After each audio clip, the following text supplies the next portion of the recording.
मैं 60 साल की हो चुकी थी और मेरा पति 65 का। दिन भर मेरा पति अपने बहुओं का सारा हुक्म बजाता रहता था और उनके बच्चों की भी देखभाल करता था। मुझे तो उसके चरित्र पर शक होने लगा, क्योंकि वह एक कमरे में अकेला रहता था, उसी में अकेला सोता था।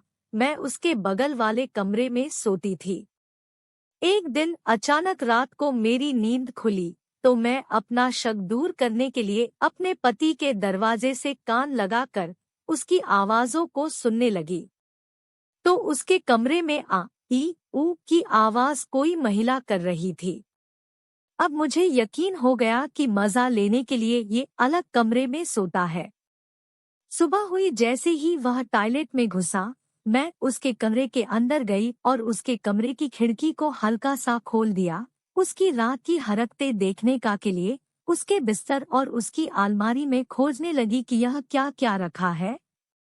तो मैंने मैनफोर्स और विगोरा के कई पत्ते देखे। अब मेरा शक और पक्का हो गया। शाम हुई, रात आई, उसकी करतूत को देखने के लिए मैं जागती रही।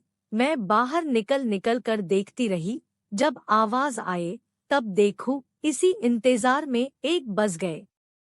1 बजे के बाद जब मैंने उसकी खिड़की से झांका तो मेरी आंखें खुली की खुली रह गई।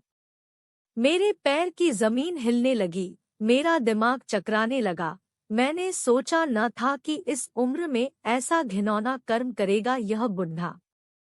इस 65 साला बुढ़े को तो ऊपर वाले की पूजा करना चाहिए था। अब भी इसे जवानी छाई है। इसके एक हाथ में मोबाइल थी, दूसरे हाथ में क्या था आप खुद जान जाए। मोबाइल में गंदे वीडियोस चल रहे थे।